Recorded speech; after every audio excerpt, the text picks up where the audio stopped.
The alien empire attacked Earth's space colony. Then humanity closed every galactic gate. Meridian Station hung in the black like a small, stubborn light. It orbited the rocky world of Kepler 9c, far from the blue seas of Earth, at the very edge of human space. 12,000 people lived there. They mined ice for water, grew food in long glass greenhouses, and ran the great machines that kept the air breathable and the heat steady. It was not a rich place. It was not a famous place. But it was home to the people who lived there, and it was the farthest outpost humanity had built since it first learned how to walk among the stars. The station existed because of the threshold gates. Nobody knew who had built the gates. They were older than any species now living, older than most of the stars that gave them light. They sat quietly in space, huge rings of dark metal that never rusted and never broke. And when a ship flew through one, it did not travel through normal space at all. It stepped, in an instant, to another gate far away. Some gates connected star systems that were 100 light-years apart. It was the gates, and only the gates, that let humanity leave its own solar system and meet the wider galaxy. 40 years earlier, a robot probe had found a gate quietly orbiting Neptune. Scientists at first thought it was a strange kind of asteroid. Then they realized it was a machine, and an old one, and that it worked. Humanity's first pilots flew through it, not knowing what waited on the other side. What waited was the galaxy.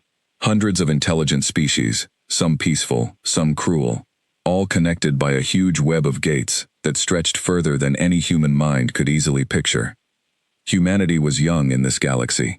It was small, but it was clever, and it built ships, and it built colonies, and Meridian Station was one of the newest and farthest of them. Life on Meridian Station had a rhythm of its own, slower and quieter than life on Earth. There was no rain here, no wind, no open sky.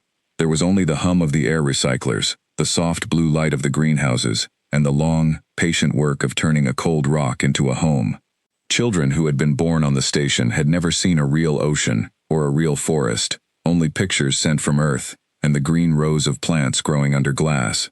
They played games in the low-gravity corridors, chasing each other in long, slow leaps that would have been impossible anywhere else. Their parents worked the ice mines or ran the water plants or taught school in rooms built from old cargo containers. It was not an easy life, but it was theirs, and after 2 decades it had become simply life, the only life most of the younger residents had ever known. Priya Nair was one of those younger residents. She had been 6 years old when her parents brought her to Meridian Station, and she had grown up watching the stars through the observation dome instead of a bedroom window. She had trained as a communications officer because she loved the idea of being the voice that connected the station to the rest of humanity, the thin thread of signal that made a small rock in the dark feel less alone. She had never once, in all her years of training, imagined she would use that voice to send a warning about an invasion. Governor Elena Cho was in her office on the 3rd level of the station when the alarms began. She had been governor for 6 years, ever since the station's population had grown large enough to need one. She was in her 50s, with gray coming into her dark hair, and she had the tired, steady look of someone who had spent a long time solving other people's problems. She was reading a report about the ice mines when the alarm cut through the quiet hum of the ventilation system, a high, urgent tone that every person on the station had been trained to fear. She did not wait to be told what it meant. She was already moving before the second alarm sounded, walking fast down the corridor toward the command center, her boots ringing on the metal floor. "Talk to me," she said, stepping through the door. The command center was a round room, filled with screens and blinking lights, staffed by a dozen tense operators. Colonel Marcus Reyes stood in the middle of it, looking at the largest screen, with an expression Elena had never seen on his face before. Marcus was the head of the station's small defense force, a man who had spent 20 years in the Earth military before coming out to the edge of human space to keep watch over a quiet ice mining colony. He was not used to looking afraid. He looked afraid now. "Governor," he said, "we have contacts." "A lot of them. They came through the gate 11 minutes ago." "Whose gate? Ours?" "Ours. The Kepler gate. Ma'am, there are over 200 ships out there." Elena felt the floor seem to tilt beneath her, though the station had not moved at all. 200 ships was not a trading fleet. It was not a group of curious scientists. It was a war fleet, the kind of force that only one thing in the galaxy sent through a gate uninvited. Identify them, she said, keeping her voice level, though her hands had gone cold. One of the young operators, a woman named Priya who had grown up on the station and had never left it, spoke without looking away from her screen. The markings match the Skarn Dominion, Governor. I'm cross-checking with the trade database now. Confirmed. Skarn Dominion Warhull design, Class 3 and above.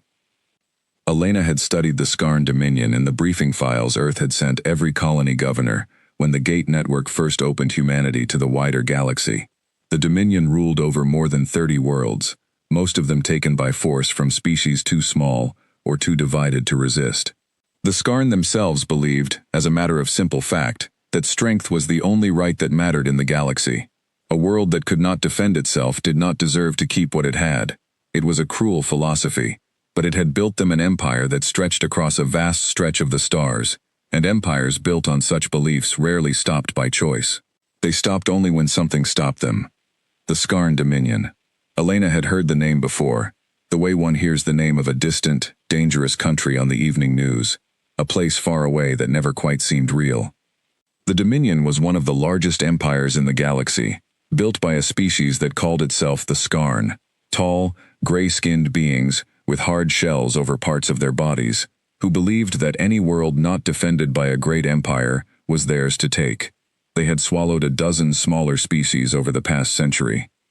Humanity had always been too small, too far, and too poor in resources for the Dominion to bother with, until now. Why us? Elena said quietly, more to herself than to anyone else. Why here? Marcus answered anyway. Kepler 9c sits on a gate junction, Governor. 4 gates meet here. If the Dominion holds this system, they hold a crossroads. It's not about us. It's about the roads that run through us. Elena looked at the screen, at the small dots that represented 200 enemy warships closing on a station that had exactly 6 patrol boats and a handful of defense turrets to protect it. She thought of the 12,000 people below her feet, in the greenhouses and the ice mines and the schools, who had no idea that their world was about to change forever. Sound the evacuation alert, she said. Get people into the shelters. Marcus, do what you can. Buy us time. I'm sending word to Earth. Governor, Marcus said, at this distance, a message will take 3 days to reach Earth, even at gate relay speed. And that's if the relay station survives long enough to send it. Then we'd better make sure it does, Elena said, and turned to the communications officer. Send it now, everything we know. Every ship we've counted. Send it, and keep sending it, until the channel dies. The first Skarn ships reached weapons range 19 minutes later. Marcus stood in the command center and watched his 6 patrol boats, small ships built for chasing smugglers and mapping asteroids, move out to meet a fleet built for conquering worlds. He knew, better than anyone else on the station, that this was not a battle they could win. It was a battle they could only survive a little longer by fighting. The patrol boats opened fire first, their small cannons flashing bright against the dark. For a moment, nothing seemed to happen. Then the return fire came, and it did not stop. Elena watched the screen as one of the 6 lights blinked out, then another. Marcus's jaw was tight, his eyes fixed on the display, his hands gripping the edge of the console so hard his knuckles had gone white. Pull them back, Elena said. Marcus, pull them back, there's no point. They know that, Governor, Marcus said quietly. They're not falling back because they're trying to slow the enemy down. Every minute they buy is a minute the shelters have to fill. A third light blinked out. On the screen, the enemy fleet did not even slow down. It simply moved through where the patrol boats had been, the way a great river moves through a fallen branch, barely noticing it. Down in the lower levels of Meridian Station, families were running. Children were carried by parents who did not have time to explain what was happening, only time to move fast and hold tight. Emergency doors slammed shut behind them, sealing off sections of the station one by one, a slow retreat into the deepest, most protected parts of the colony. In the greenhouses, workers abandoned rows of green plants they had tended for years, running for the shelter tunnels with nothing but the clothes on their backs. A young engineer named David Okoye, who had spent the last 3 years designing better water filters for the station, found himself instead herding a line of frightened schoolchildren toward the nearest shelter door. He did not know most of their names. He only knew that his job, in this moment, was to keep them moving and keep them calm. And so he made a small joke about the low gravity making them all astronauts, and a few of the children laughed despite their fear, and that small sound of laughter in the middle of chaos was something he would remember for the rest of his life. Not everyone reached the shelters in time.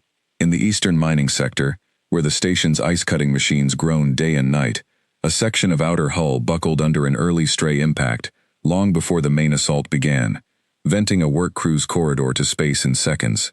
6 miners died before anyone even knew the battle had truly started. Their names would later be read aloud at a memorial that the survivors of Meridian Station would hold every year for the rest of their lives, a quiet ceremony to remember the first people lost on the day the galaxy came to their door with violence in its hands. An old man named Tomas Alvarez, who had lived on Meridian Station since it was nothing more than a handful of pressurized tents on bare rock, helped an injured neighbor down the last flight of stairs before the shelter door closed. He had seen many things in his 80 years: storms on Mars, the founding of 3 different colonies, but he had never seen anything like the fear on the faces of the people running past him now. He made it through the door 2 seconds before it sealed. One of the 6 patrol boat pilots, a young woman named Captain Sarah Kim, spent her last 30 seconds not trying to flee, but driving her damaged boat directly into the path of an enemy cruiser's fire, shielding a stretch of the station's hull, long enough for an emergency shield generator to come fully online behind her. Nobody ordered her to do it.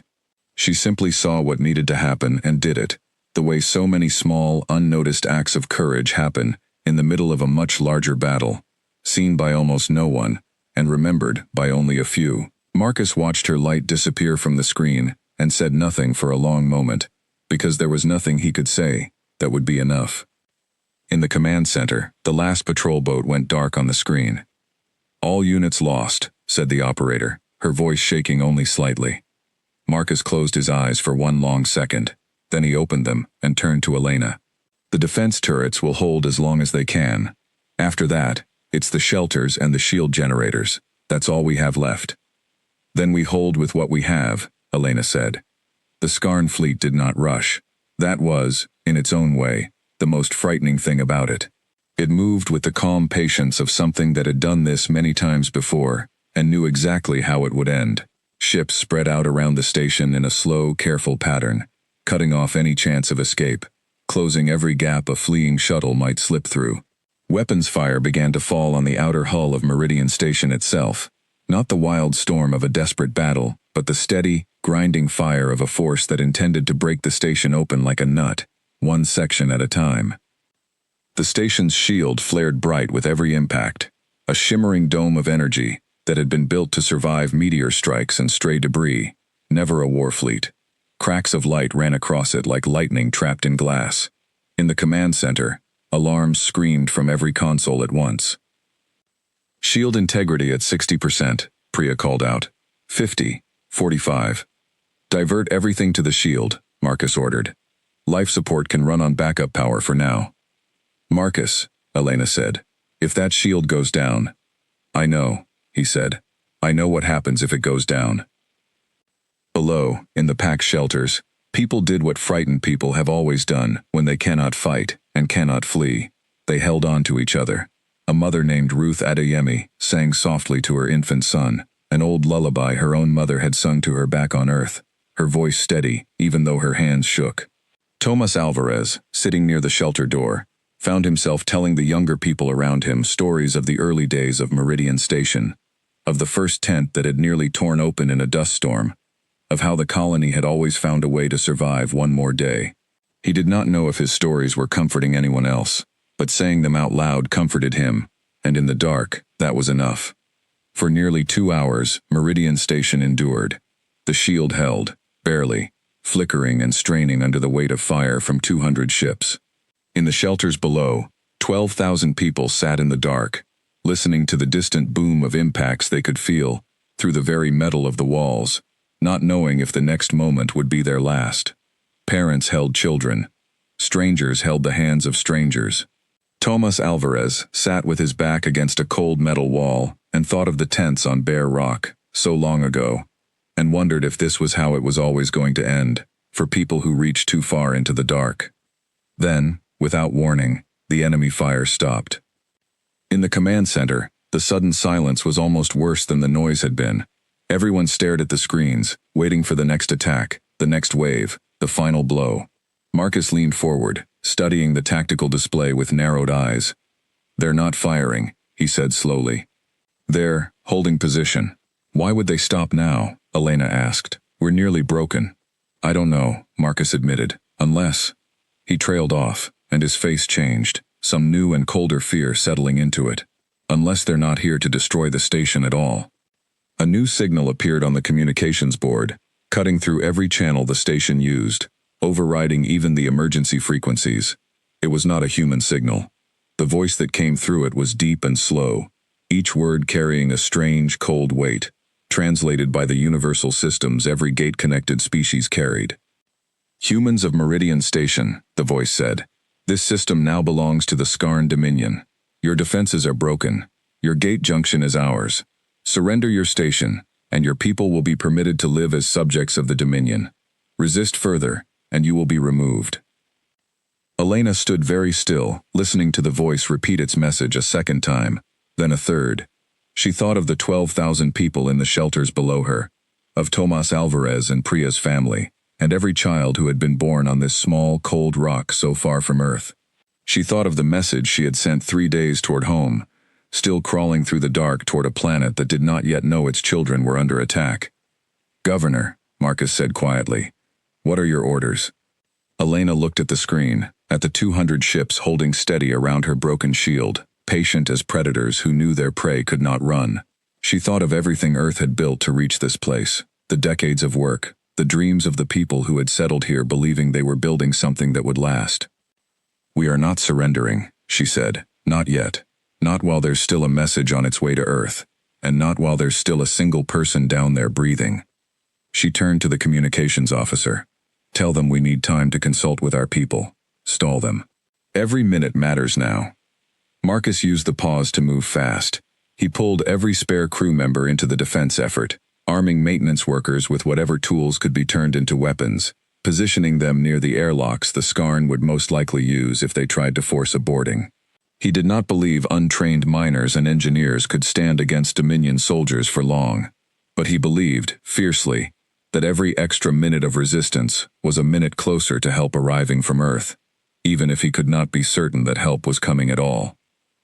Elena walked the shelter corridors herself during the lull, speaking quietly to frightened families, telling them the truth as best she understood it, that the station had not fallen, that Earth had been warned, and that giving up now would only guarantee the very thing they were afraid of.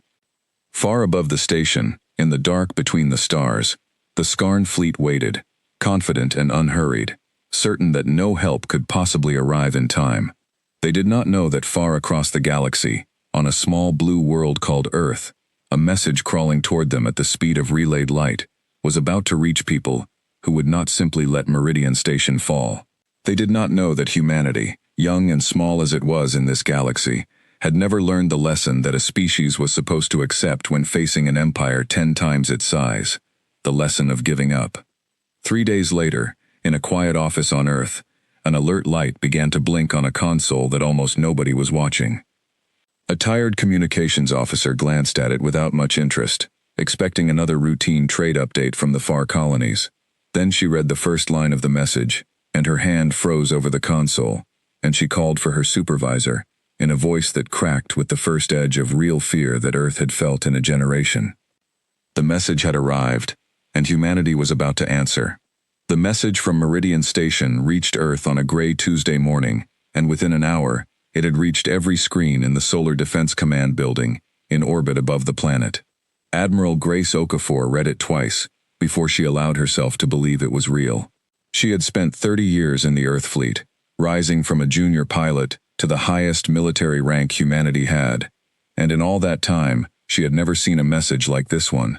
A full-scale invasion fleet, over 200 warships, striking one of humanity's own colonies, without warning or declaration. She called an emergency session of the Earth Defense Council within the hour. While the council gathered, news of the attack had already begun to spread through the wider world below. On Earth, in cities and towns across every continent, people watched the reports with a fear that most of them had never felt before.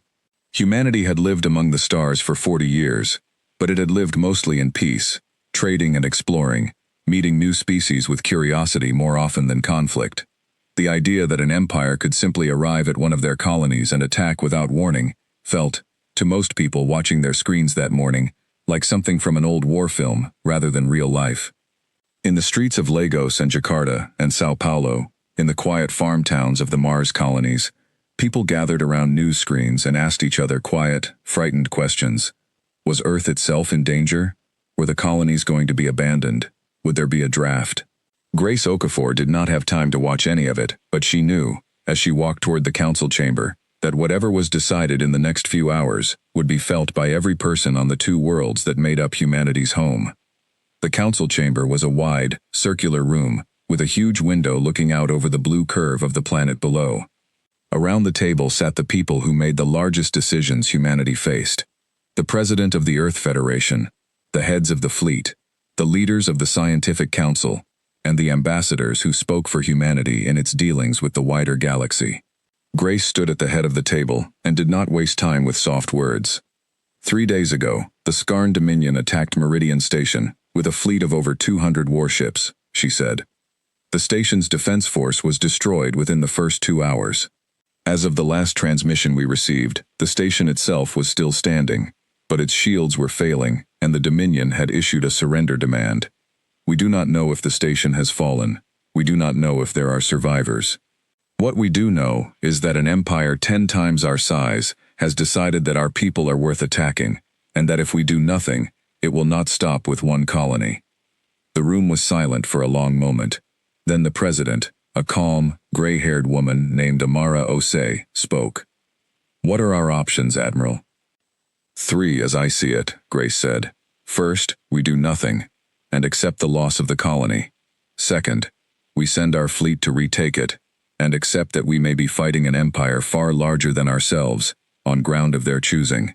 Third," she paused, and looked around the table, "we find a way to change the fight itself." "Explain the third option," said one of the scientific council members, a sharp-eyed man named Dr. Felix Wren, who had spent the last decade studying the Gate network more closely than almost anyone alive. Grace nodded to him, and he stood. "The Dominion's advantage is not just its ships," Felix said. "It's the gates. Every reinforcement they send, every fresh fleet, every supply convoy, comes through the threshold gates. If they hold the Kepler Gate junction, they can pour an endless stream of forces into our space, faster than we could ever hope to match, ship for ship. We are a young species with a small fleet. We cannot win a war of numbers against an empire that measures its worlds in the dozens and its ships in the thousands." "Then what can we do?" asked the president. "We change what the gates mean," Felix said quietly. "For years, my research team has been studying the control systems buried inside every threshold gate. We believe, we are almost certain, that the gates can be shut down, not destroyed, shut down, closed, so that nothing can pass through them, in either direction, until someone finds a way to open them again." A murmur went around the table. "You want to close the gates," said one of the ambassadors, a thin, careful man named Ambassador Liu, who had spent years building relationships with dozens of other species across the galaxy. "Do you understand what that means? Every human colony beyond our own solar system depends on those gates for trade, for travel, for survival. If we close them, we cut ourselves off from every ally we have made in the galaxy. We cut off our own people who live beyond the gates we would need to close." "I understand exactly what it means," Felix said. "It means we lose easy access to the wider galaxy, perhaps for years. It might mean some of our own colonies are stranded on the wrong side of a closed gate, unable to reach Earth at all until the gates open again. It is not a decision to make lightly, but I would rather have colonies that are stranded and alive than colonies that are open and destroyed." Grace stepped back in. "The key thing to understand is this. If we close the gates near Kepler 9c, we do not just slow the Dominion fleet down. We trap it. Every Skarn ship that has already come through those gates would be cut off from its own empire, unable to call for reinforcements, unable to retreat back through the gate it arrived by. It would turn a fight we cannot win by numbers into a fight we might be able to win by being smarter, and by being willing to pay a price the Dominion is not expecting. And if it doesn't work, the President asked, if we close the gates, and the Dominion fleet already inside our space is still too strong for us to beat? Grace was quiet for a moment. Then we will have lost a colony, and cut ourselves off from the galaxy for nothing. That is the risk. But if we do nothing, Madam President, we will lose the colony regardless, and every world after it, one at a time, until there is nothing left for the Dominion to bother closing gates against at all. The debate that followed lasted 6 hours. Ambassador Liu argued fiercely that closing the gates would be seen by the rest of the galaxy as an act of war against the entire gate network itself, a betrayal of every trade agreement and treaty humanity had built in its short time among the stars. Other voices argued that humanity had no choice, that a species which could not defend even one of its own colonies would never be respected or safe among the empires of the galaxy. Scientists debated whether the technology to close the gates even worked reliably, since it had never been tested on this scale. Military officers debated whether Earth's fleet could even reach Kepler 9c in time to make the plan matter at all. Dr. Wren, for his part, spent much of the debate quietly recalling the years of work that had brought him to this room. He had begun studying the gates as a young researcher, fascinated by a piece of alien wreckage recovered from an old, abandoned threshold junction near Jupiter, a broken control panel covered in symbols nobody could read. It had taken his team over a decade to translate even a fraction of the patterns hidden in that panel, comparing them against gate behavior recorded by dozens of different species across the galaxy, who used the network every day without ever understanding it. He had always believed his research was purely academic, a small piece of a much larger mystery that humanity might solve, if it was lucky, sometime in the next century.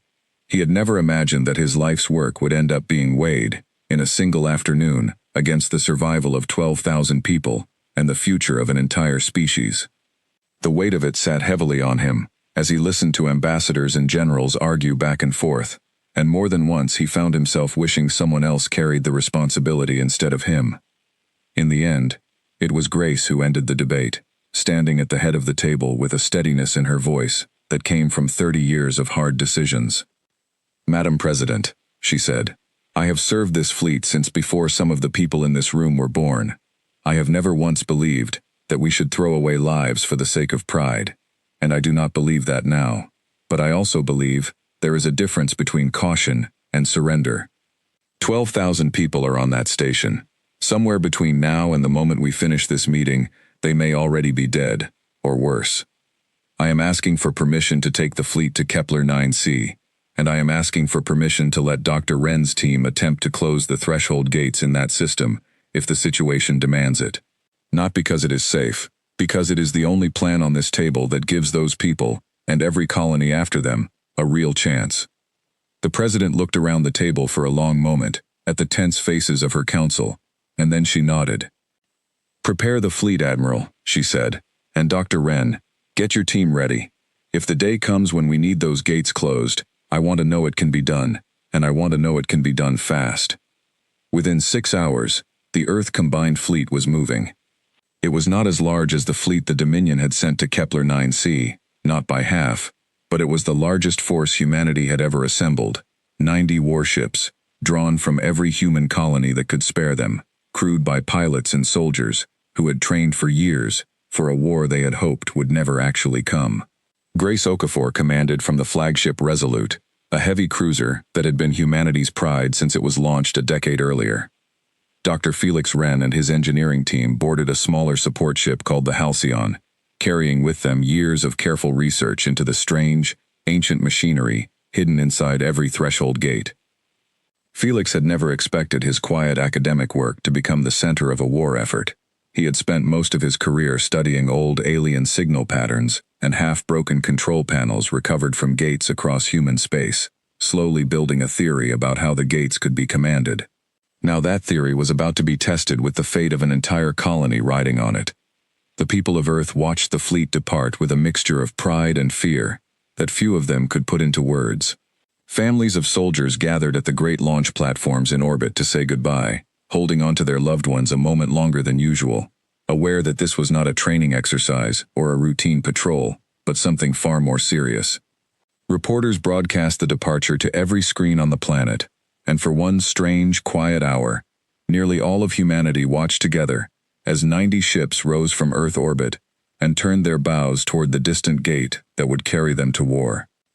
Among the fleet's soldiers was a young Marine sergeant named Diego Marquez, who had grown up on a farming colony on Mars and joined the Earth military, mostly because it was the only way to see the stars his father had told him stories about as a child. Diego had trained for combat, but had never actually fought in a real battle.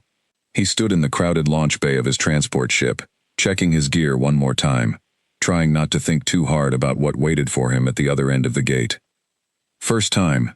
asked the soldier next to him, an older woman with a scar along her jaw, and the calm, unbothered look of someone who had seen combat before. "That obvious?" Diego said. "You're checking your rifle for the 4th time in 10 minutes, she said, not unkindly. "It's fine, kid. Everybody's first time looks like that. Just remember, they've got more ships. We've got more reasons to win." The fleet reached the nearest threshold gate, leading toward Kepler 9c, 2 days later. One by one, the ships flew through the ancient ring of dark metal, vanishing from one point in space and reappearing, in the space of a single heartbeat, light years away. It was a strange thing, gate travel, something that no human science fully understood even after 40 years of using it. There was a moment, brief but always unsettling, when a ship inside the gate's field seemed to exist nowhere and everywhere at once, a flicker of not quite being, that every pilot learned to endure, and none of them ever fully got used to. Diego thought often, during the long 2 days of travel between gates, about his father, who had spent his whole life on the dusty farm colonies of Mars, and had never once left the solar system. His father had always told him stories about the first human pilots who flew through the Neptune gate, not knowing what waited on the other side, and how brave that must have felt, stepping into the complete unknown.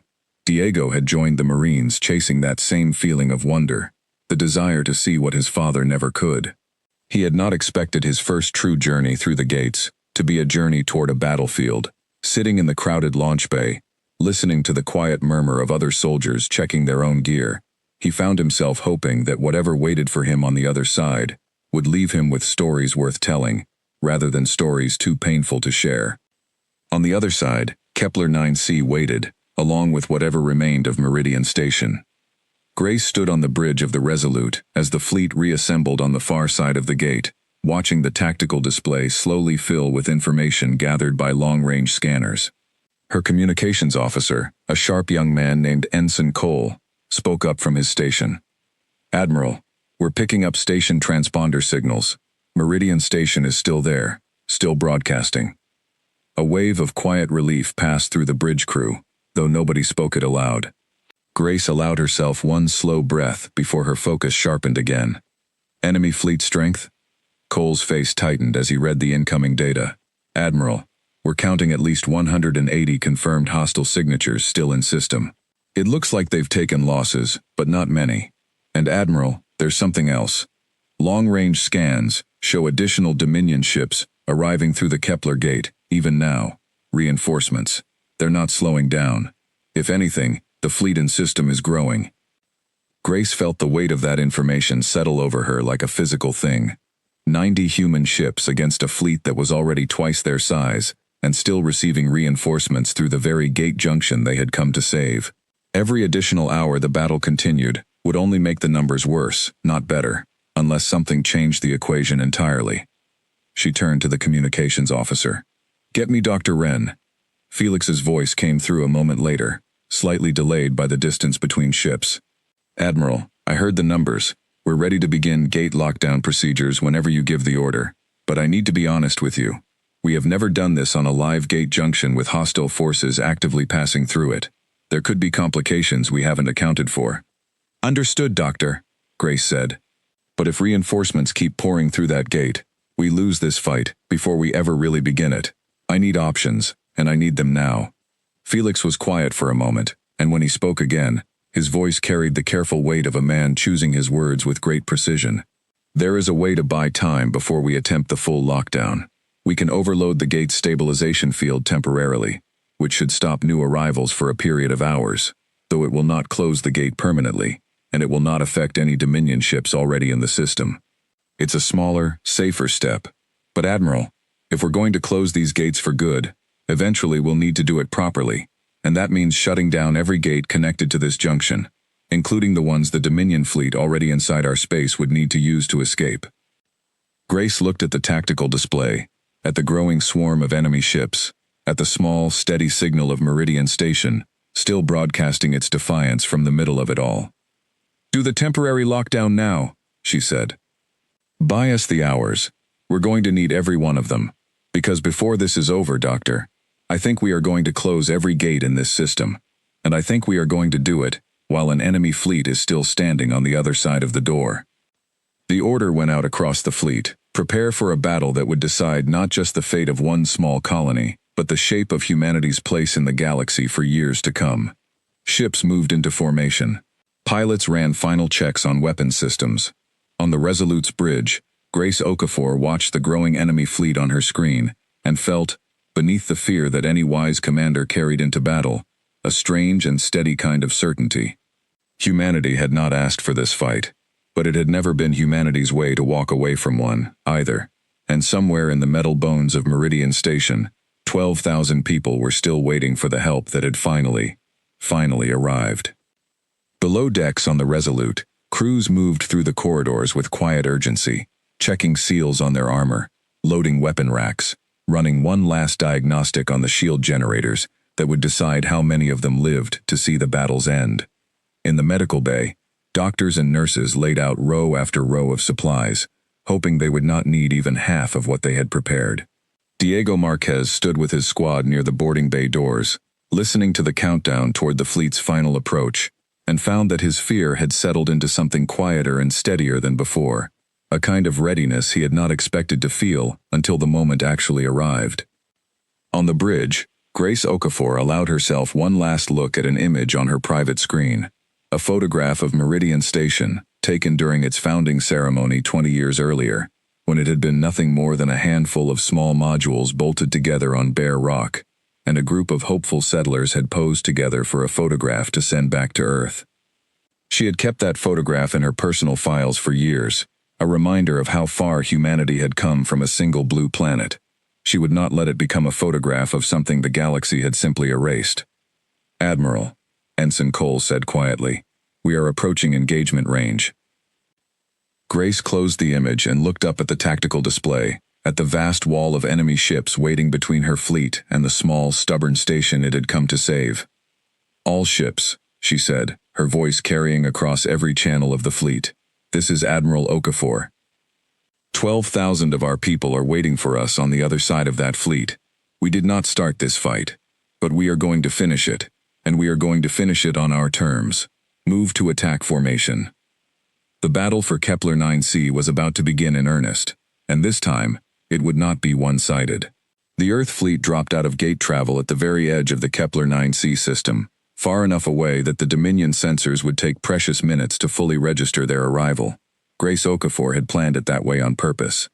Every second of surprise was worth more than a dozen extra warships, and she intended to spend that surprise as wisely as she could. Grace had spent the 2 days of travel between gates going over the plan again and again with her staff, testing every weak point she could find. She knew, better than most, that a smaller fleet could not simply meet a larger one head-on and expect to win. Her own instructors at the Fleet Academy, decades earlier, had taught her that battles were rarely won by whoever had the most ships.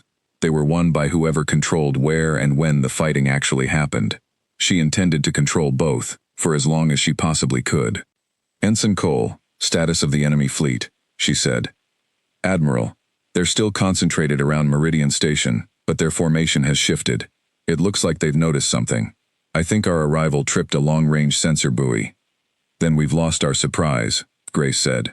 "All ships, begin attack run. Ren, how long until you can start the temporary gate lockdown?" Felix's voice crackled over the comm from the Halcyon, tucked safely near the back of the fleet formation, far from the heaviest fighting. 15 minutes, Admiral, if nothing interferes with our equipment. We need a stable connection to the gate's control field, which means we need at least a partial clearing of enemy ships near the Kepler gate itself." 15 minutes, Grace repeated. "Marquez, Reyes, all ground and boarding teams, listen carefully. We are not just fighting a battle today. We are buying Dr. Wren's team the time they need to do something that has never been done before. Every ship, every soldier, every gun on this fleet has one job. Keep the enemy busy near that gate for 15 minutes, and then keep them busy long enough after that for a full lockdown. The Earth fleet surged forward, 90 ships breaking into 3 attack groups, aiming to strike the edges of the massive Dominion formation rather than its center, hoping to draw ships away from the gate itself and buy Felix's team the open space they needed. It was a plan built on speed and precision rather than raw strength, because raw strength was the one thing the smaller human fleet did not have. The first true clash of the battle came fast and violent. Human ships, smaller and more maneuverable than the heavy Dominion cruisers, darted between enemy formations, striking hard and pulling back before the larger ships could bring their full weapons to bear. It was a style of fighting that Dominion commanders, used to the slow, grinding battles of conquest against species that rarely fought back with any real skill, had clearly not expected. Aboard one of the smaller human strike ships, a pilot named Lieutenant Amara Diallo pushed her fighter through a gap between 2 enemy cruisers so tight that for one heart-stopping second, she was certain she would not make it through at all. She fired a spread of torpedoes into the weaker rear section of a Dominion supply ship as she passed, then banked hard away before the ship's escorts could return fire. Her weapons officer, a young man named Petty Officer Grant, let out a whoop of triumph as the enemy ship's engines flared and died behind them. "That's one supply line cut," Amara said through gritted teeth, already turning her ship toward her next target. "Wren better make this worth it." Not every strike went as cleanly. Nearby, a young pilot named Ensign Tomas Reyes Kim, no relation to Marcus Reyes but sharing his steady nerves, took a direct hit to his fighter's left wing, while attempting a similar pass on an enemy escort. His ship spun wildly out of control for several long seconds before he managed to stabilize it, venting atmosphere from a cracked hull seal and losing half his weapon systems in the process. He did not turn back. Flying on instinct and a stubborn refusal to let his squadron down, he limped his damaged fighter into position and used his remaining forward guns to draw fire away from a transport ship carrying emergency medical supplies toward the fleet's wounded. It was not a glorious kind of heroism, the kind found in old war stories. It was tired, frightened, and utterly determined, and it was the kind of heroism that filled nearly every ship in the human fleet that day. On the surface of Meridian Station, the situation had grown desperate in a different way. The Dominion had grown impatient with Elena Cho's stalling and had begun landing ground troops directly onto the outer hull, cutting through airlocks with heavy plasma cutters, intent on taking the station by force before the surrender demand had even fully expired. Colonel Marcus Reyes had spent the days since the fleet's arrival preparing every corridor and junction he could for exactly this moment, and when the first Skarn soldiers broke through into the station's outer ring, they found themselves walking into carefully prepared defensive lines rather than the panicked, disorganized resistance they had expected. The Skarn soldiers were tall, armored in hard, dark plating that covered most of their gray-skinned bodies, and they fought with a cold, mechanical discipline that spoke of long years of easy conquest. But Meridian Station's corridors were narrow, twisting, and utterly unfamiliar to them, built for efficiency rather than open battle, and every miner, engineer, and off-duty worker who had picked up a weapon in the past 3 days knew every turn and hidden junction by heart.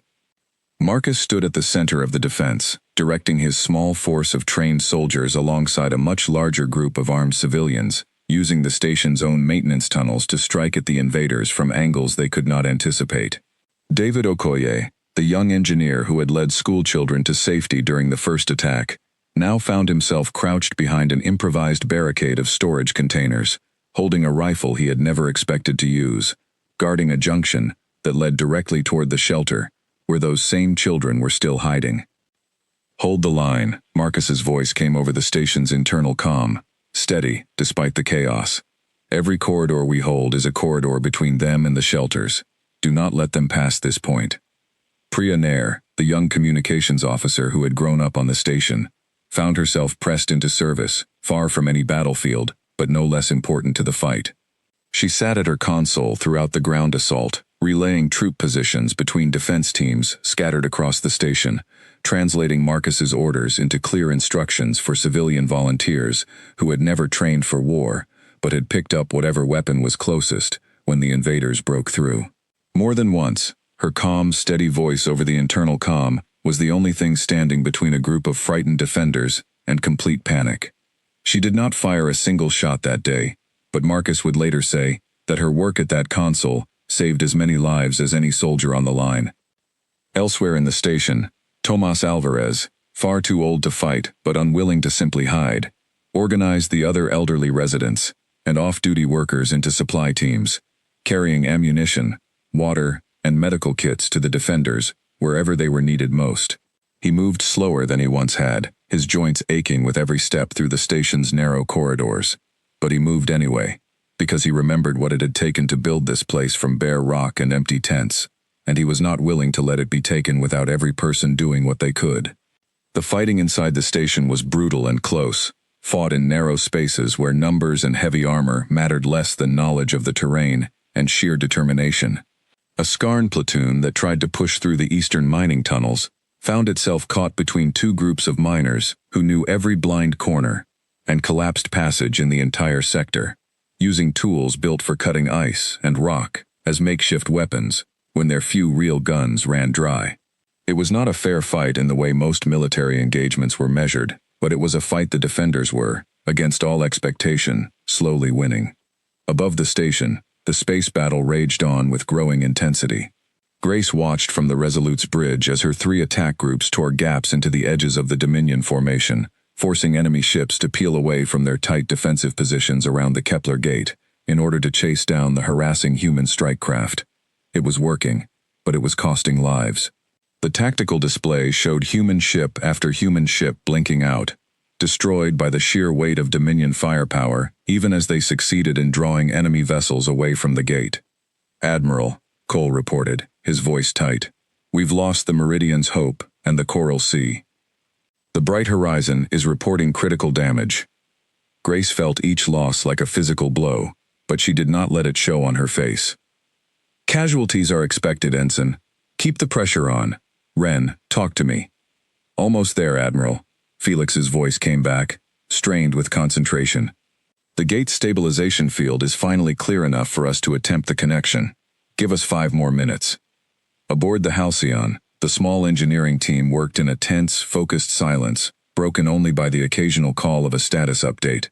Mei Lin, the junior engineer barely 2 years out of university, had joined Felix's research team only 8 months earlier, drawn by her fascination with the strange mathematics hidden inside gate control signals.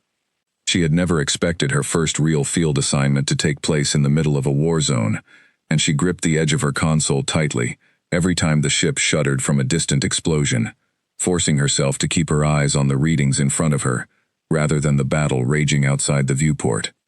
5 minutes, in the middle of a battle, could feel like an eternity. Grace watched as a Dominion battlecruiser broke off from the main formation and turned directly toward the lightly defended Halcyon, clearly having identified it as something worth destroying, even without fully understanding what its crew was attempting to do. "Admiral, that cruiser is moving to intercept Ren's ship," Cole called out. "Marquez, are your boarding craft still in reserve?" Grace asked. "Standing by, Admiral," came Diego's voice, steady despite the tension in it. "I need every fighter squadron we have left to converge on that cruiser's position. Protect the Halcyon at all costs. If we lose Ren's team, we lose the only chance we have to change this battle." Every remaining human fighter that could be spared broke formation and turned toward the approaching Dominion cruiser, a desperate scramble to place a wall of smaller ships between the massive vessel and its target. Amara Diallo's strike group arrived first, weaving between incoming fire, launching everything they had left at the cruiser's forward shields in an attempt to slow it down even for a few precious seconds. "Grant, target their engines, not the shields," Amara called out. "We can't outdamage that thing, but we might be able to make it slow." The gambit worked, barely. A concentrated strike against the cruiser's rear engine section caused it to lose speed at a critical moment, buying just enough time for 2 more human squadrons to arrive and add their fire to the growing storm of resistance. The Dominion cruiser, faced with unexpected and concentrated harassment, was forced to divert some of its weapons to defend itself rather than pressing its attack on the Halcyon, and in that small window of hesitation, Felix Wren's team finally found what they needed.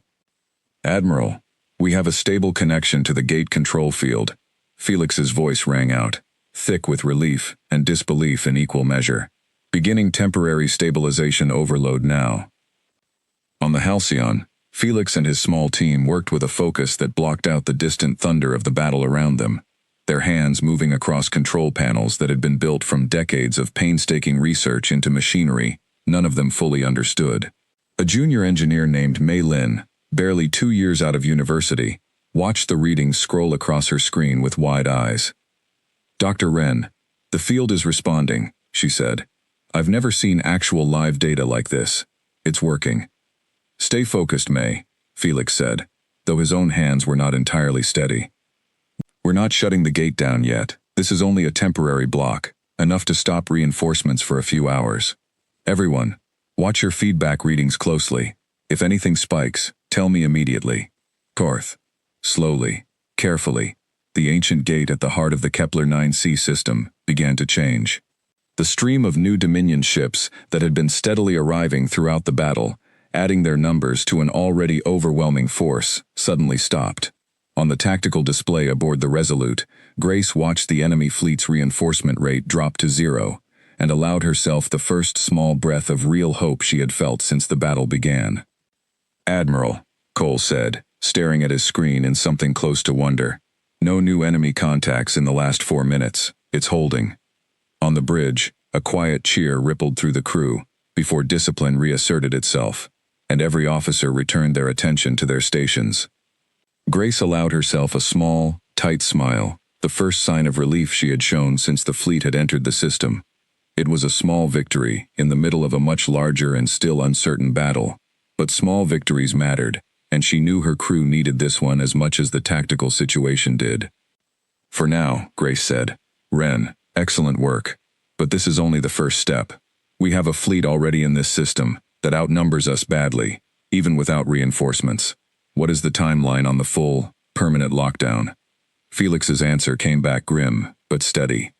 "Admiral, closing the gates permanently is a different process entirely, and a far more dangerous one.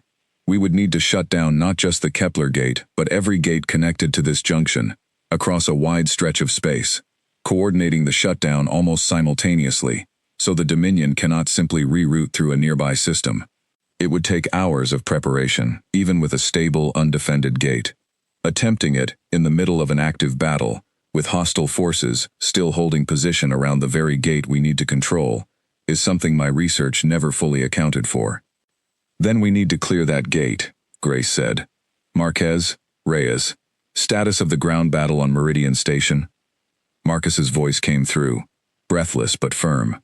"Admiral, we've held every corridor so far, but they're throwing everything they have at us.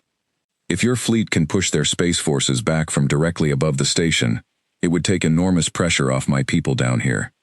Behind him, in the makeshift command post set up in the station's reinforced core, Elena Cho listened to the exchange with her hands clenched tightly together. She had spent the last 3 days making decisions no colony governor should ever have to make, choosing which sections of her station to abandon and which to defend, which supply stores to open to desperate families, and which to save for a longer siege that she prayed would never come.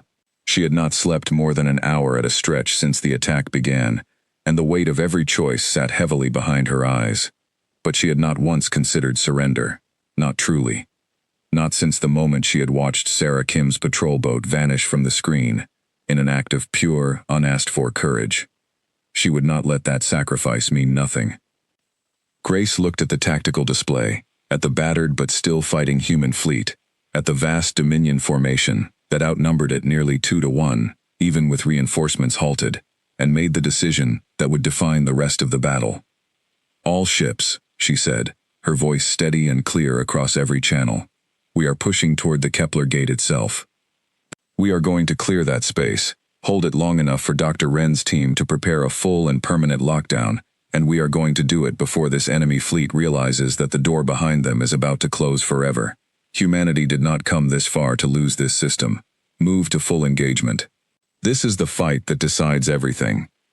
90 human ships, battered but unbroken, turned as one toward the heart of the Dominion fleet, aiming not for easy victory, but for the single, narrow patch of space around an ancient gate that would decide whether an empire's invasion force would ever see its own galaxy again. The push toward the gate was unlike anything most of the pilots in the fleet had trained for. There was no room for the careful, hit-and-run tactics that had worked so well against the edges of the Dominion formation. This was a direct advance into the thickest part of the enemy fleet, ship after ship trading fire at close range, shields flaring and failing, hulls scarred and breached. Amara Diallo flew her fighter through gaps that seemed to close almost as soon as she found them, her weapons officer calling out targets faster than she could fully process them, both of them running on training and instinct rather than conscious thought. Diego Marquez, aboard one of the fleet's boarding transports, watched the battle unfold through a small viewport, his squad silent around him, each of them lost in their own private thoughts before the moment came to act. He thought again of his father's stories, of the wonder in the old man's voice whenever he spoke of humanity's first steps into the wider galaxy. He wondered if his father would be proud of what humanity was doing today, fighting not to conquer or to take, but simply to hold on to a small, stubborn colony and the people who called it home. "Sergeant," came a voice over his comm, "we're being called forward. The Halcyon needs cover while they finish their preparations. Command wants boarding teams ready to secure the gate platform itself once the fleet clears a path." Diego checked his rifle one final time, the same nervous habit the older soldier beside him had teased him about days earlier, and found that this time his hands were steady. "Copy that," he said. "Let's go hold a door open for the rest of humanity." The push toward the Kepler Gate became the fiercest fighting the Earth fleet had ever seen. Ships that had spent their careers running patrols against smugglers and pirates now found themselves locked in close, brutal combat against a Dominion war fleet that outnumbered them and possessed weapons technology built from a century of conquest. And yet, ship for ship, the humans were not losing as badly as the numbers alone would have predicted. Word of the battle had begun to spread beyond the Kepler 9C system, even before it was over, carried by fleeing Dominion scout ships that had slipped away in the early hours of the fighting to report back toward the rest of the Empire. Other species who used the Gate network, traders and diplomats and small independent colonies who had never paid much attention to the young species called humanity, began to hear rumors of a battle unlike any they had seen before, of a small fleet refusing to break against impossible odds. None of them yet understood how the story would end, but many of them found themselves, for the first time, paying real attention to the name of Earth. Grace Okafor had built her battle plan around a simple truth she had learned over 30 years of service. An enemy that has always won easily does not know how to fight an opponent who refuses to fight fair. The Dominion commanders, used to overwhelming smaller, less organized species into quick surrender, had not expected a fleet that struck hard, retreated fast, and struck again, from an entirely different angle, before the first attack had even finished playing out. Nor had they expected a species willing to take losses that, by Dominion military doctrine, should have already ended the battle in surrender. Aboard the Resolute, Grace watched the tactical display with the focus of someone holding 100 moving pieces in her mind at once. "Cole, status on the third attack wing?" "Holding position near the gate approach, Admiral, but they're taking heavy fire. Captain Reyes Kim is requesting reinforcement." "Send the reserve squadron," Grace said. "And get me a channel to the Halcyon." Felix Wren's voice came through a moment later, tight with concentration. "Admiral, we're in position at the gate control node, but I need to be honest with you. A full permanent lockdown of this magnitude is something we've only ever modeled in simulations. We would be shutting down not just the Kepler gate, but coordinating a shutdown across every connected gate in this junction, nearly a dozen separate control points scattered across a wide area of space. If even one of them fails to lock in time, the Dominion could reroute reinforcements through it before we finish. Then we need to hold every one of those points," Grace said. "Marquez, are your boarding teams in position?" "Just about, Admiral." Diego's voice came back. "We're moving to secure the primary control node now." The gate platform itself was a vast structure of dark, ancient metal, far larger than any human-built station, floating at the heart of the battle like an island in a storm of fire. It had never been designed for war. It had been built, ages ago, by whatever species first raised the threshold network, purely as a tool of connection and travel. Now, it had become the single most important piece of territory in the entire galaxy, at least for the next few critical hours, and both sides understood exactly what its control would mean. The older soldier who had teased Diego about his nerves back on the transport ship, Master Sergeant Rosa Ibarra, rode beside him toward the gate platform with the same calm steadiness she had shown from the very beginning. She had fought in 3 previous conflicts during her long career, none of them against a force as large as the Dominion, and she found herself, for the first time in years, genuinely uncertain how the coming fight would end. She did not share that uncertainty with the younger soldiers around her. Instead, she checked her own weapon one final time and gave Diego a small, steady nod, the kind of gesture that said more than words ever could. Diego's boarding transport approached the platform's outer docking ring under heavy escort, weaving between wreckage and stray weapons fire, the ship shaking from near misses that rattled every loose panel and strap inside. When the transport finally locked onto the platform's hull, Diego and his squad moved fast, cutting through an old maintenance airlock rather than risking the platform's main entrances, which Dominion forces had already begun to fortify. Inside the gate platform, the corridors were unlike anything built by human hands, wide and strangely proportioned, lit by a soft, ancient light that came from no visible source. Diego's squad moved carefully through the unfamiliar space, aware that they were walking through architecture built by a civilization that might have vanished before humanity's ancestors had even learned to use fire. They found Dominion troops guarding the primary control node exactly where Felix's scans had predicted, a small garrison left behind to secure the platform, while the main Dominion fleet focused on the battle outside. The fight that followed was fast and vicious, fought in tight corridors where neither side had much room to maneuver. Diego's squad had trained for exactly this kind of close engagement, and slowly, corridor by corridor, they pushed the Dominion garrison back from the control node. Rosa Ibarra took a glancing hit to her shoulder plating during the final push toward the node, the impact spinning her against the strange, ancient wall of the corridor hard enough to crack her helmet display. She did not stop moving. She simply steadied herself against the wall for half a second, adjusted her grip on her rifle, and kept advancing alongside the rest of the squad until the last Dominion soldier guarding the node had been driven back. It was only once the corridor was secure that she allowed herself to sit down against the wall and let the adrenaline finally drain out of her, breathing hard, her hands trembling slightly for the first time since the battle began. "Control node secured," Diego called out over the comm, breathing hard, blood from a shallow cut on his arm soaking into his sleeve. "Ren, it's yours." "Copy that, Sergeant," Felix's voice came back, relief evident even through the strain. "Beginning full connection sequence now."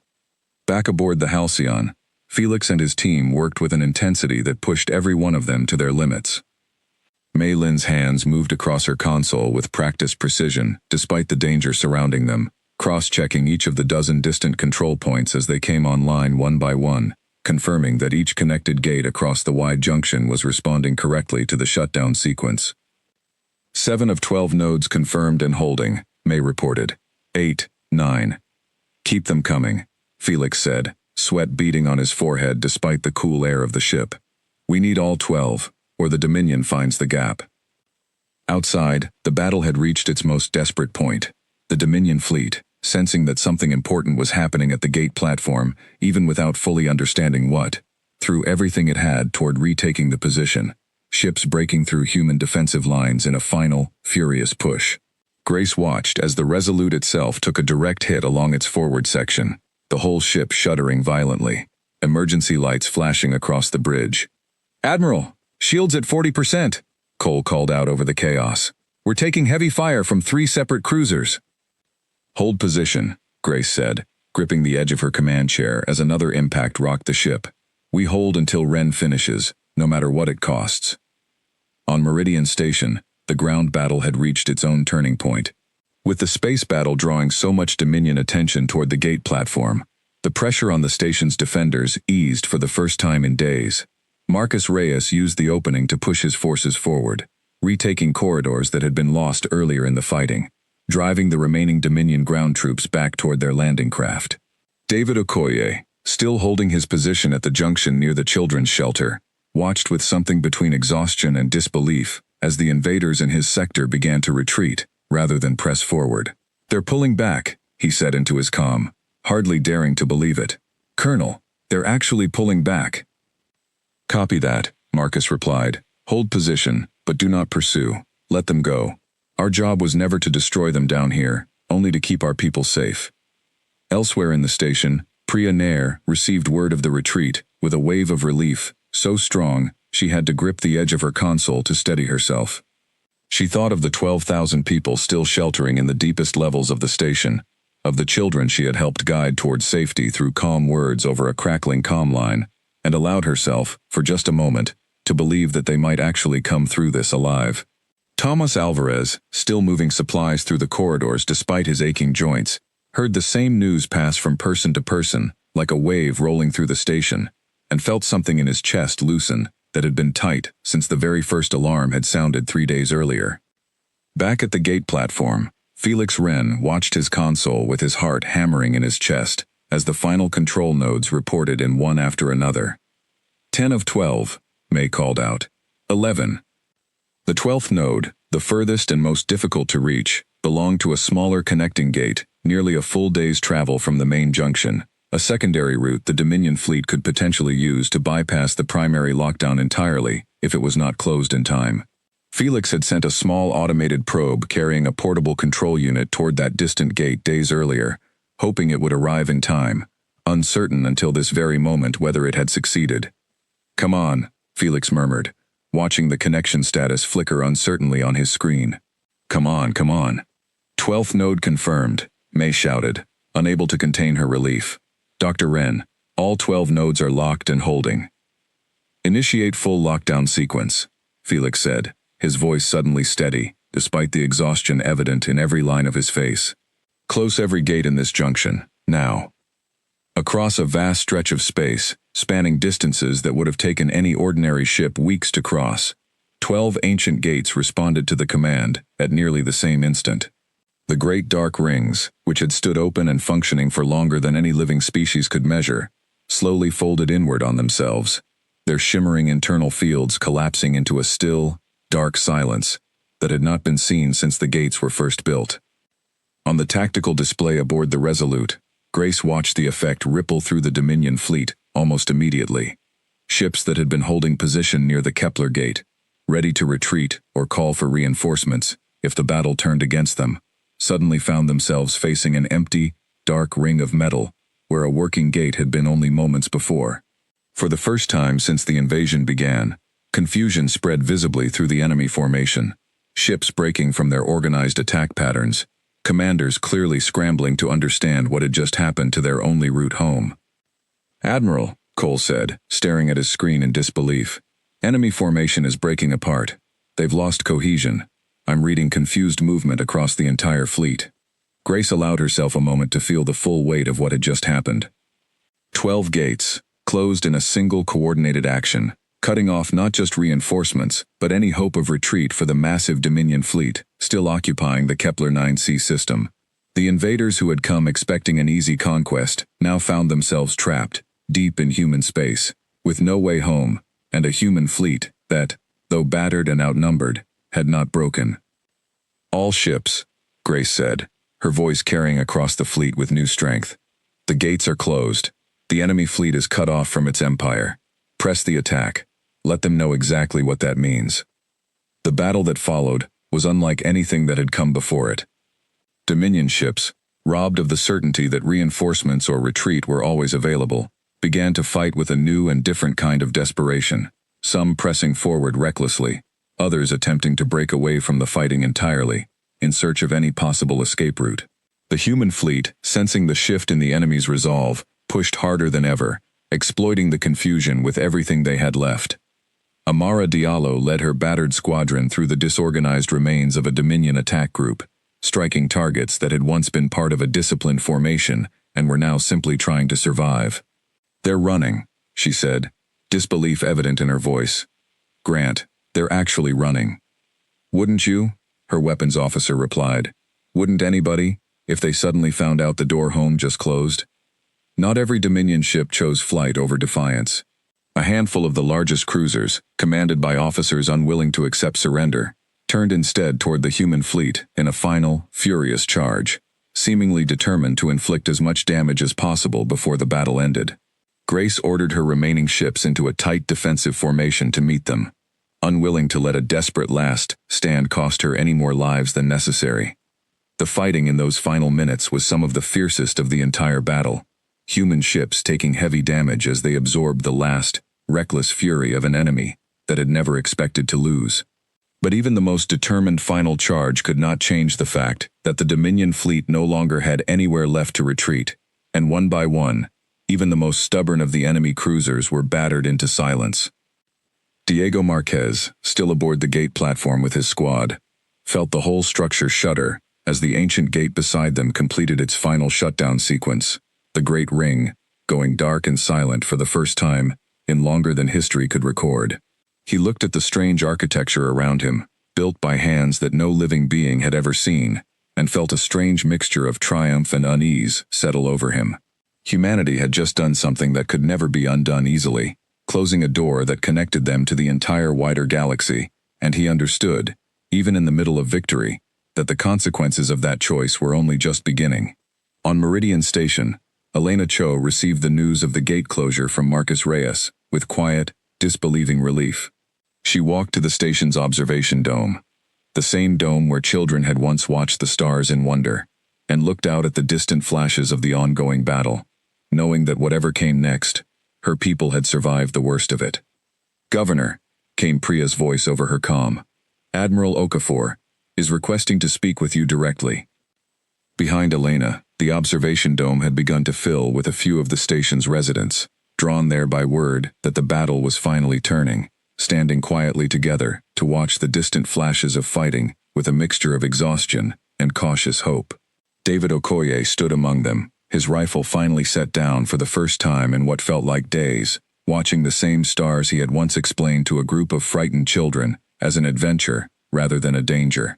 He did not yet know how the story of Meridian Station would be remembered, whether as a tragedy narrowly avoided or the beginning of something far larger, but he knew, standing there in the quiet dome, that he would never look at the stars the same way again. Elena took a slow breath before answering. "Put her through." Grace's voice came through a moment later, tired but steady. "Governor Cho, I understand your station has held against significant odds. I want you to know that Earth is not finished helping you, not by any measure, but I also need you to understand what we've done here today. The gates in this system are closed, and closing them was the only way to trap the fleet that attacked you. It means help from Earth, in the traditional sense, will be far harder to send for some time. It means your station, and every colony beyond this point in the network, may be more isolated than it has been in decades."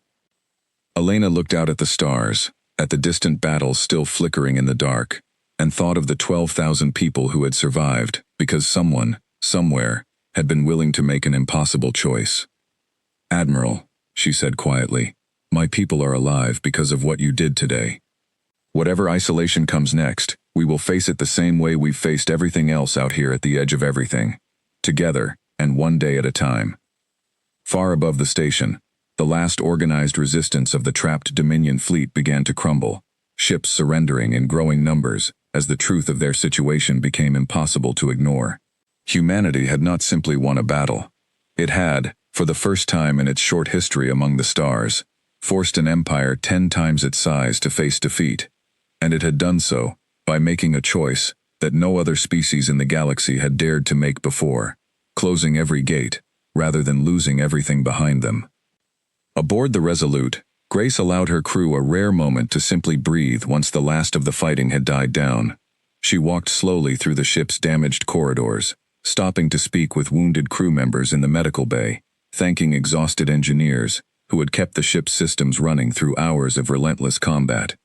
It was not the kind of victory she had trained for at the Fleet Academy decades earlier.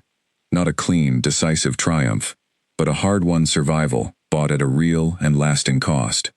She thought of the ships and crews lost during the long push toward the gate, names she would carry with her for the rest of her career, and promised herself, as she always did after every battle, that she would remember every one of them by name, rather than simply as a number on a casualty report.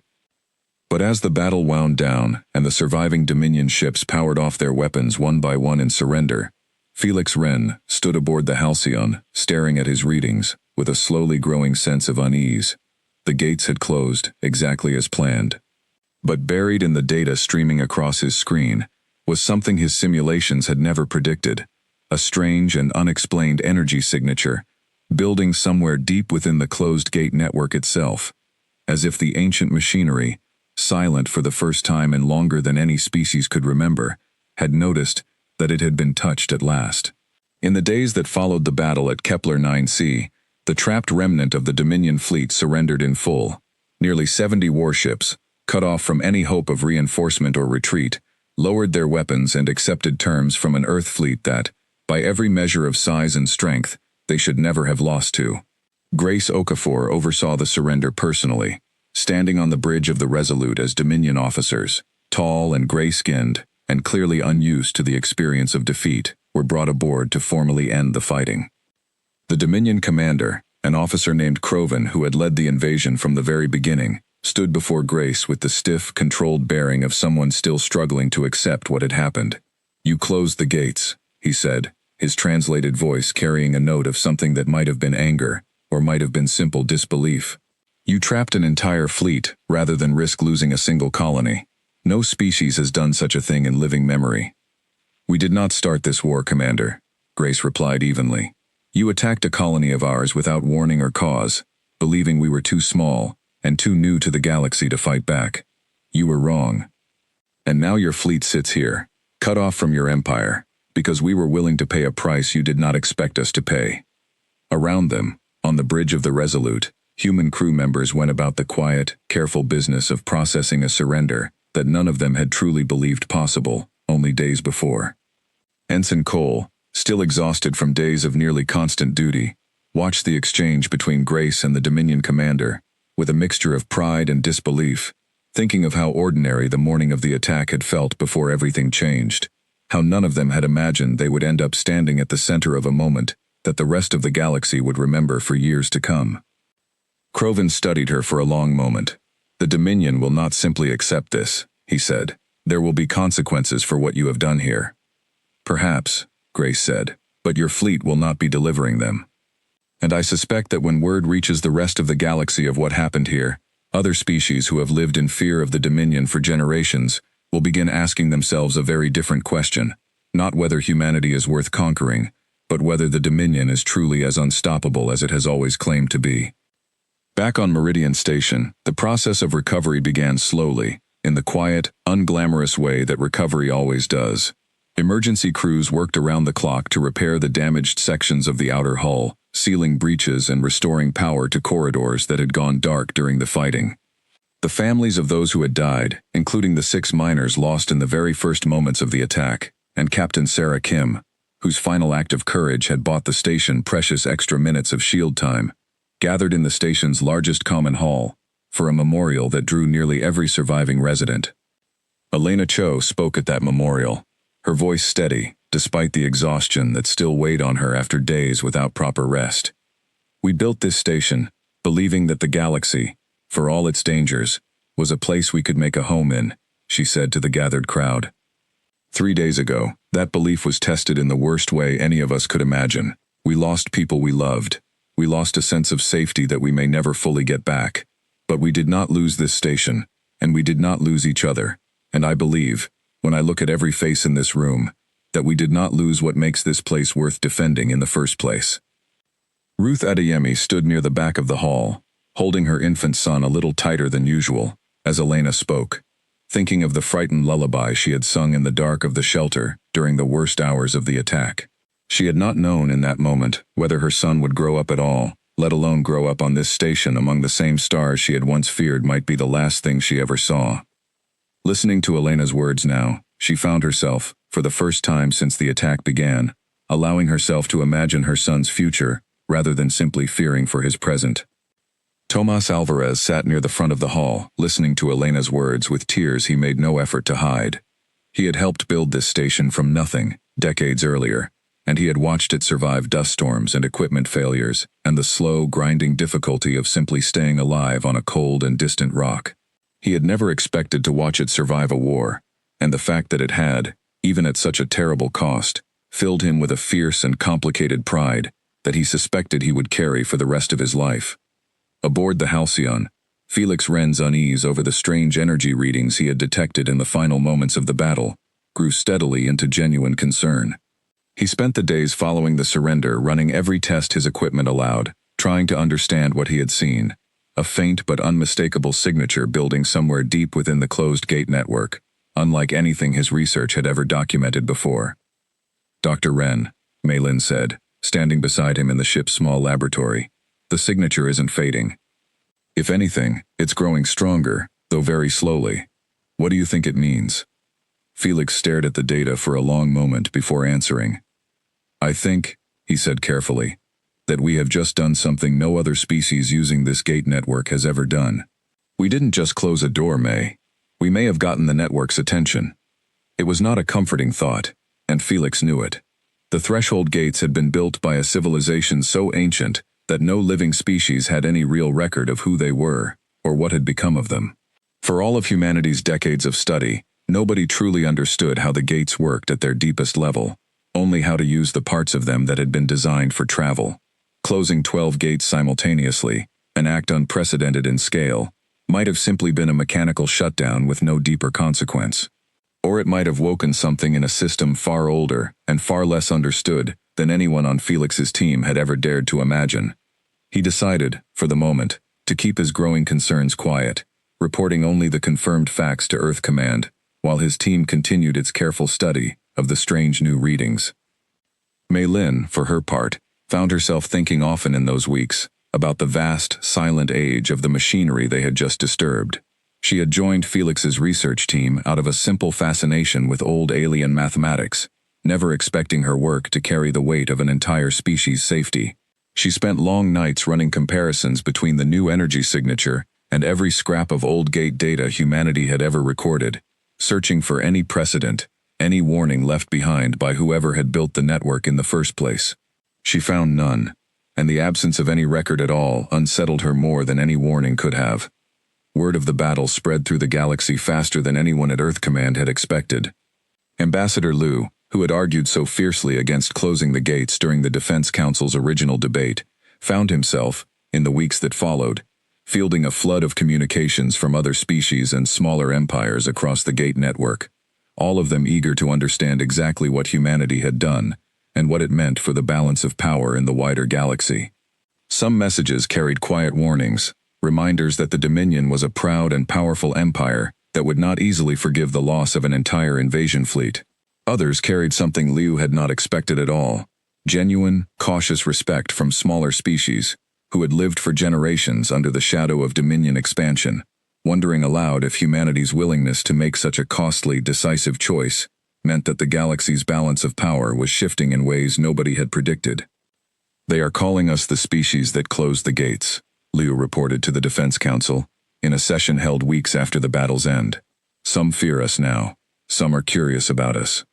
A few, mostly smaller species who have suffered under Dominion rule for a long time, have reached out with quiet offers of friendship, hoping that a species willing to make such a sacrifice might also be willing to stand beside them if the Dominion ever turns its attention toward their worlds instead." President Amara Osei listened carefully to the report, her expression thoughtful. "And the gates themselves? When will they reopen?" Felix Wren, present for the session by a video connection from Kepler 9c, answered as honestly as he could. "Madam President, that is a more complicated question than it might seem. The gates are designed to be reopened, in theory, and my team believes we understand the process well enough to attempt it safely. But the unusual energy signature we detected during the shutdown has not disappeared. It has grown, very slowly, over the following weeks. I would recommend extreme caution before we reopen any of the 12 closed gates, at least until we better understand what, exactly, we may have disturbed." The Council debated the matter for some time, weighing the very real hardships being felt by human colonies now cut off from easy travel to Earth, against the uncertain risks Felix's team had identified. In the end, a careful compromise was reached. The gates at Kepler 9c would remain closed for the foreseeable future, monitored constantly by Felix's research team, while Earth worked to establish new, slower methods of travel and communication with its more distant colonies in the meantime. It was not a perfect solution. Some colonies would face real difficulty and isolation as a result, but it was, everyone agreed, the wisest choice available, given how little was truly understood about what had been woken by humanity's unprecedented action. Ambassador Liu, for his part, found the following months to be some of the busiest of his long career. He traveled to 3 different neighboring systems in the weeks after the battle, meeting with representatives of smaller species who had lived for generations under the shadow of the Dominion, listening carefully to their questions and their hopes, and reporting back to Earth with careful, measured optimism. He believed, more strongly than he had in years, that humanity's small, stubborn colony, at the edge of known space, had done something that would ripple outward far beyond the immediate question of one battle won. Whether that rippling would ultimately help or endanger humanity, he could not yet say, but he intended to spend the coming years making certain it tilted toward help rather than harm. Back on Meridian Station, life slowly began to return to something resembling its old rhythm, though it was a rhythm forever changed by what had happened. The greenhouses were replanted. The ice mines resumed their steady work. Children who had huddled in shelters during the attack returned to their classrooms, though many of them now carried a quiet seriousness that had not been there before, an awareness that the galaxy beyond their small station could be a dangerous place as easily as a wondrous one. David Okoye returned to his work designing water filtration systems, but he also began, in his spare hours, teaching basic defense training to any station resident who wanted to learn, believing that the station should never again be caught as unprepared as it had been on the day of the attack. Priya Nair continued her work in communications, though she now spent extra time each week helping train a small team of backup operators, determined that no single person should ever again bear the full weight of coordinating a station's defense during an emergency. Colonel Marcus Reyes was offered a promotion and a transfer back to Earth in recognition of his defense of the station, an offer that would have meant an easier posting after decades of hard service. He turned it down. "This station is my post," he told Elena Cho when she asked him about the decision. "I've spent 6 years here, and I intend to spend a good many more, if the universe is willing. Somebody has to make sure we're never caught this unprepared again." He spent much of his time in the following year rebuilding the station's defense force from the ground up, no longer content with 6 small patrol boats meant for chasing smugglers. He argued, loudly and often, for Earth to invest properly in the defense of its outer colonies, using Meridian Station's own scars as evidence of what happened when a distant outpost was left to defend itself with far too little.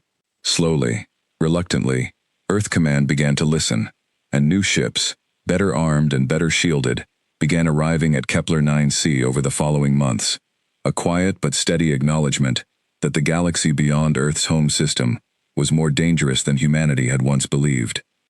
Elena Cho herself was asked, in the months that followed, to speak before the Earth Defense Council about her experience defending the colony, and she used the opportunity to argue strongly for greater investment in the defense of humanity's outer colonies, reminding the Council that Meridian Station had survived largely because of the courage of ordinary people who had never expected to become soldiers, and that such courage should never be the only thing standing between a colony and destruction.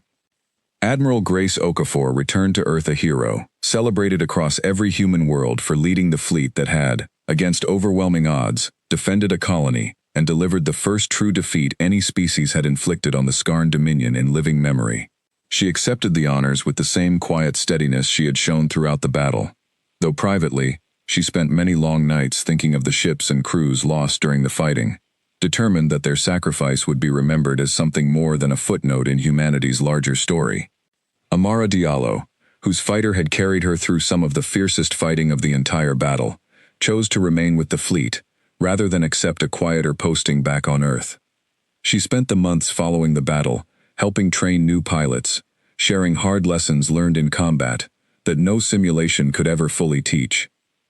Her weapons officer, Petty Officer Grant, stayed on with her, and the two of them became something of a legend among the younger recruits who had joined the fleet, only after hearing stories of the battle at Kepler 9c, eager to prove themselves worthy of the same courage they had heard described in every retelling. Diego Marquez and Rosa Ibarra, along with the rest of their squad, returned to Earth briefly, before volunteering to remain stationed near Kepler 9c, helping guard the closed gate platform, and assist in the slow, careful work of understanding what had been disturbed within it. Diego wrote long letters home to his father on Mars, describing the strange, ancient architecture of the gate platform, and the odd, quiet feeling of standing somewhere so much older than any human structure. His father wrote back that he was, without question, the proudest man on the entire red planet, and that he could not wait to hear every story his son had to tell when he finally came home. Rosa Ibarra, for her part, took quietly to training the younger soldiers who arrived at Kepler 9c in the months following the battle, passing along the same steady calm that had carried her through decades of hard service. She rarely spoke of the battle itself unless asked directly, preferring instead to focus on the work in front of her, though those who served alongside her noticed that she kept, tucked into a small pocket of her uniform, a fragment of the cracked helmet display she had worn during the fight for the gate control node, a quiet reminder of a battle she did not need to speak of to remember. Felix Wren and Mei Lin continued their careful study of the closed gates, watching the strange energy signature grow with cautious, scientific patience rather than fear, determined to understand exactly what humanity had touched before anyone attempted to reopen the ancient network. Late one evening, working alone in the quiet of the research station that had been built near the platform, Felix found himself staring out at the great, dark ring of the Kepler gate, silent now for months, and wondered what exactly waited on the other side of the choice humanity had made.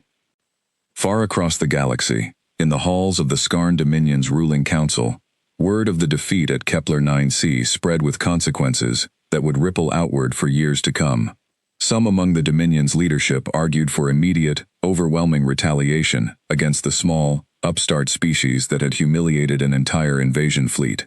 Others, more cautious, argued that a species willing to close an entire section of the Galactic Gate network rather than accept defeat was a species that needed to be understood, and perhaps feared, before it was provoked further.